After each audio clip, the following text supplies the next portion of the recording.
बिस्मिल्लाहिर्रहमानिर्रहीम। अस्सलामुअलैकुम व्यूवर्स, आप देख रहे हैं सिरात मुस्तकीम सऊदी न्यूज़ चैनल। आज 13 जनवरी 2023 है। आज की अहम तरीन ख़बरों का आगाज़ इस कुरानी आयत के तर्जमे से किया जा रहा है। सूरह जुमा की आयत 9 में इरशाद बारी ताला है, ए ईमान वालो, जुमे के दिन नमाज की अजान दी जाए तो तुम अल्लाह के ज़िक्र की तरफ दौड़ो और ख़रीदो फ़रोख्त छोड़ दो, अगर तुम समझो तो ये तुम्हारे हक़ में बेहतर है। अल्लाह रब्बुल इज़्ज़त इन कुरानी आयात को समझकर इन पर मुकम्मल अमल करने की भी तौफ़ीक़ अता फ़रमाए, आमीन। दोस्तों, आज की वीडियो में काफ़ी अहम मालूमात हैं। वीडियो मुकम्मल देखिएगा, लाइक करके दोस्तों से दीगर सोशल मीडिया चैनल्स के ज़रिए शेयर भी कीजिएगा। सऊदी वज़ारत अफरादी क़ुव्वत की जानिब से वाज़ेह तौर पर सऊदी अरब में मौजूद तमाम कफ़ील और कंपनियों को हदायत जारी की गई है, बल्कि सख्ती से हदायत जारी की गई है कि किसी भी लेवल पर किसी भी वर्कर से 3 माह से ज़ायद रात की ड्यूटी ना कराई जाए। वो कंपनी कफ़ील जो मुसलसल किसी भी वर्कर से 3 माह से ज़ायद रात की शिफ्ट में ड्यूटी कराएंगी, याद रखें रात की शिफ्ट रात 11 बजे से सुबह 6 बजे तक होती है। अगर वो किसी भी वर्कर से 3 माह से ज़ायद मुसलसल रात की ड्यूटी लेंगे तो ये खुली कवानीन की खिलाफ वर्जी होगा। ऐसे कफ़ील और कंपनियों को सऊदी लेबर लॉ के खिलाफ वर्जी समझा जाएगा और इनके खिलाफ कार्रवाई होगी। याद रखें, शाही फरमान के मुताबिक सऊदी लेबर लॉ की कुछ तरमीम सऊदी वज़ारत अफरादी क़ुव्वत की जानिब से की गई थी। उसमें ये तरमीम भी बुनियादी बात है, जिसमें कहा गया था कि किसी भी वर्कर से 3 माह से ज़ायद, वो भी उसकी रजामंदी के साथ कि ज़बरदस्ती उससे ये काम नहीं लिया जाएगा, 3 माह से ज़ायद उससे रात की ड्यूटी नहीं करवाई जा सकती है। ऐसे गैर मुल्की अफराद जिनकी बड़ी उम्र है, यानी कि 50 प्लस हैं, और वो गैर मुल्की अफराद जो फैमिली के साथ सऊदी अरब में रहते हैं, उनसे ज़बरदस्ती रात की ड्यूटी मुसलसल 1 माह से ज़ायद नहीं कराई जा सकती। याद रखें, लेबर कवानीन सऊदी अरब में बहुत वजाहत के साथ बयान किए गए हैं, जिसका जानना गैर मुल्की अफराद के लिए बहुत ज़्यादा ज़रूरी है। जो कफ़ील और कंपनियां ऐसी हरकत करेंगी, सऊदी वज़ारत अफरादी क़ुव्वत के कवानीन की खुली खिलाफ वर्जी करेंगी, इनके खिलाफ मुकदमा दर्ज कराया जा सकता है।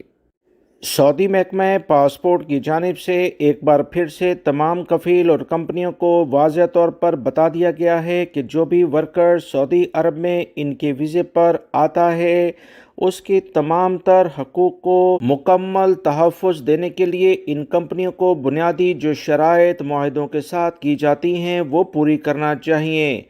कफ़ील और कंपनी अक्सर वर्कर्स को बुलाकर इनके अकामे ताख़ीर से बनाती हैं और इनकी मेडिकल इंश्योरेंस में लापरवाही बरतती हैं। ये किसी भी लेवल पर काबिल कबूल नहीं होगा। वो तमाम कफ़ील और कंपनियां जो मुलाजमीन को इनके मुल्कों से मुआहदा करने के बाद बुलाते हैं, सऊदी अरब में आने के बाद कीवा प्लेटफॉर्म पर इनके मुआहदे लाजमी तौर पर अपडेट होने चाहिए। वर्कर्स को अगर इन मुआहदों से कोई इख्तलाफ हो तो यकीनी तौर पर वो सऊदी अरब से वापस भी जा सकते हैं और कंपनी कफ़ील को ये मुकम्मल इख्तियार हासिल है कि वापसी का टिकट इन वर्कर्स को ना दे। याद रखें, कफ़ील और कंपनियां जब किसी भी वर्कर को इनके मुल्कों से बुलाते हैं तो कुछ ना कुछ एग्रीमेंट या कोई पेपर वर्क साइन किया जाता है। गैर मुल्की अफराद को अगर सऊदी अरब लाने के बाद कीवा प्लेटफॉर्म के ज़रिए या किसी और ज़राए से अलग से मुआहदा पेश किया जाए, जिसकी टर्म एंड कंडीशन सऊदी अरब में मौजूद कंपनी कफ़ीलों ने जो पहले पेश की थी उससे अलग हैं, यानी इख्तलाफ है, तो इसके लिहाज से इन कंपनियों के खिलाफ शिकायत दर्ज कराई जा सकती है। याद रखें, सऊदी लेबर लॉ का आर्टिकल 8 बहुत वजाहत के साथ ये बयान करता है कि ऐसी किसी भी मुआहदे की शिक को, यानी कि पॉइंट को बिल्कुल कलादम करार दिया जाएगा। वो काबिल कबूल नहीं होगी जो सऊदी लेबर लॉ की खिलाफ वर्जी करता हो, जिसमें मुलाजमीन की हक तलफी की गई हो। ऐसे किसी मुआहदे को कबूल नहीं किया जाएगा। सऊदी लेबर लॉ के बारे में आप तमाम भाइयों को मालूमात होनी चाहिए। इसी बुनियाद पर आप अपने हक की बात कफ़ील और कंपनियों से कर सकते हैं। مزید آپ کو بتاتا چلوں کہ سعودی وزارت افرادی قوت کی جانب سے وضاحت سے یہ بات بھی کی گئی ہے کہ وہ تمام کفیل اور کمپنیاں جو کسی بھی ورکر کو کسی بھی پروجیکٹ کے لیے ہائر کرتی ہیں تو 3 ماہ کے دوران جو پروبیشنری پیریڈ ہوتا ہے اس میں لازمی طور پر وہ میڈیکل انشورنس ان کی کرائیں گی۔ اکثر کفیل کمپنیاں ابتدائی 3 ماہ کے جو میڈیکل انشورنس ہے اسے ہضم کرنے کی کوشش کرتے ہیں، ملازمین کے حقوق کی حق تلفی کرتے ہیں، لہٰذا یہ قوانین کی کھلی خلاف ورزی میں شمار ہوگا۔ جس دن بھی ورکر کو انہوں نے ہائر کیا ہے، اپائنٹمنٹ لیٹر دے دیا ہے کہ وہ پلیٹ فارم کے ذریعے چاہے وہ کسی بھی لیول پر، تو 3 ماہ پروبیشنری پیریڈ میں مکمل میڈیکل انشورنس یعنی ہیلتھ انشورنس انہوں نے فراہم کرنا ضروری ہے۔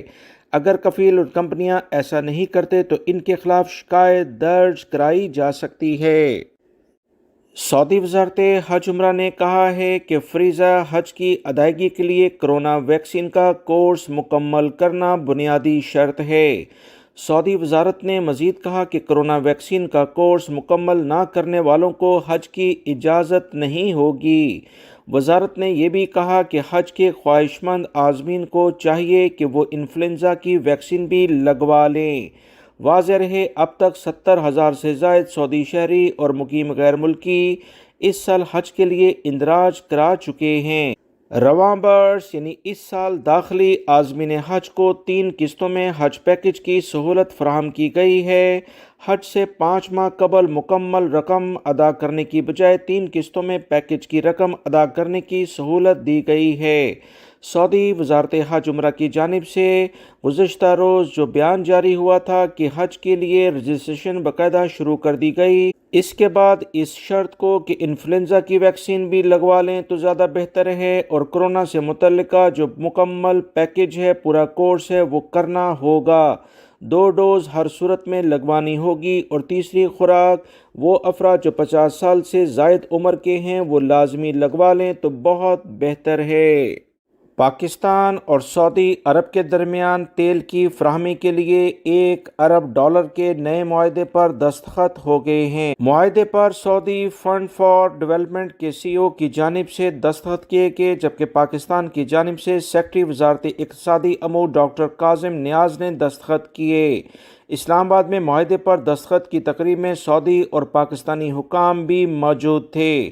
پاکستان کے لیے یہ بہت اچھا پیکج ہے۔ مزید اطلاعات کے مطابق سعودی ڈیولپمنٹ فنڈ نے $4.5 ارب کے قریب مزید معاہدوں کے بارے میں بھی کہا ہے۔ آنے والے دنوں میں سعودی حکومت پاکستان میں بڑے منصوبوں کے لحاظ سے مکمل لیول پر کام کرنے جا رہی ہے، جس سے پاکستانی معیشت میں کافی بہتری آئے گی۔